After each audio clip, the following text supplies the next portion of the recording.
I lived in a porn theater in the projectionist booth. And in porn, the film is the most debased, the most valueless, you know, and if there was something that was wrong with the film, they would just cut out and throw it on the floor, you know. And so this sort of interested me. I said, well, this film is gratis, you see, it's free, sorry, there's no value to it. You can do anything you want with it, you know. So I was a student, you know, and I was a punk rocker, you know, and I was living a marginal life, and I just saw this stuff, and we could put it on upside down, backwards with 2 projectors. I could invite my friends over, he'd play music, and it was more this idea, not a self-conscious fine art idea of collage, but more of a subcultural idea of collage, of confusing and celebration, diversity and mixing and simultaneity and those kinds of things. So it was more about just creating a presence for myself, you know, of rage and disgust, and you know, it's kind of like I say, a little bit more aggressive kind of thing, you know, the cutting up kind of thing. And it has time, and I like it, and sooner or later you got narrative gesture. I made a film called Flick Skin, which, as opposed to skin flicks is what they're called in the US. But the idea is that it was about porn, but it was about the surface, la piel of the skin. So about texture and grain, and you know, and frame lines, and blowing things up and enlarging moments. And there's kind of this idea of finding beauty in the trash, basura. The archive came to me. You go in any street in San Francisco or any big city, you just walk down the street and there'll be just all sorts of good things in there, like records. This is the history of hip hop, of course.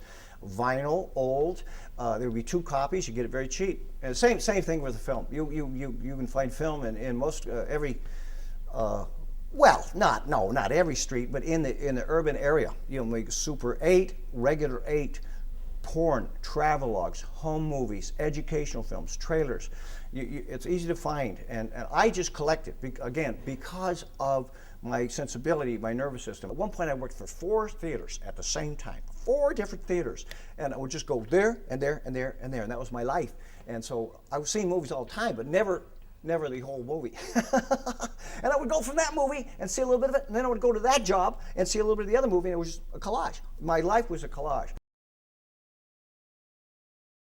This kind of music is sort of, it's more subcultural, again, than arty. You could call it whatever, experimental sound or avant-garde audio, that's fine. But it's more about a American sensibility of trash picking and a kind of a damaged, too many commercials, too much pop, and then a generation of people that just said, this is absurd. And that's the Dada thing.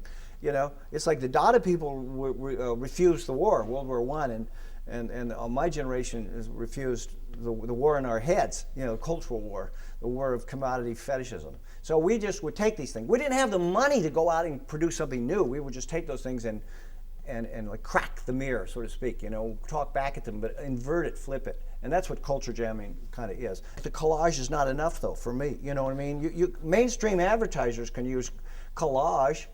You know, there's nothing radical in the form itself anymore. It's been totally co-opted. So that's why ultimately I move much more towards language, because, you know, collage, yes, but not just playing with surfaces, representations, but actually into a critique of ideology through meaning. And Negative Line was always there because they always had language. Often had language, you know, in their things. Filmmakers sometimes just use pictures, like this stuff in the show right here, in this conference. That's fine, I love it. Martin Arnold, and those guys are playing. I'm Peter Tchaikovsky. Those guys are playing with the surfaces of film, and that's you know, it's critical. But I like actually to get a little bit more documentary. You know, naming names, we say, naming names. We open up this space, which is we take risk, that's for sure, because others like Criterion, which is a great label. I love Criterion. Well, they wouldn't do this kind of thing. And what they do is fine art, what we call blue chip, you know, prestige, whatever you want to call it. It's great, you know, international cinema, foreign cinema, blah, blah, blah. It's good, but it's not underground cinema. It's not really subcultural cinema. It's not cinema of the street. It's not young people cinema. It's not illegal cinema. It's not mashup cinema. It's not hybrid cinema. It's not collage cinema. It's another kind of thing.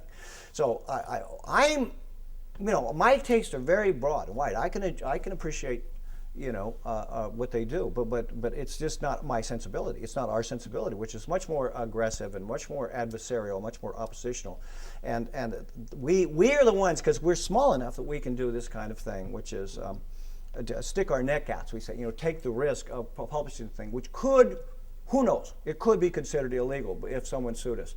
It's this idea of you don't try to, as an artist or a publisher, you don't try to please everybody.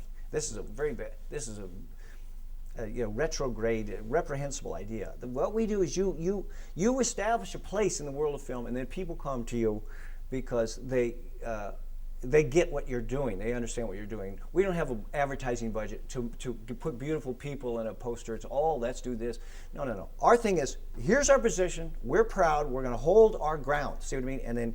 And this, we've expanded the language of cinema. There's somebody, a lot of people actually working over here. And if you're interested in it, you come and join us. It's a affinity group.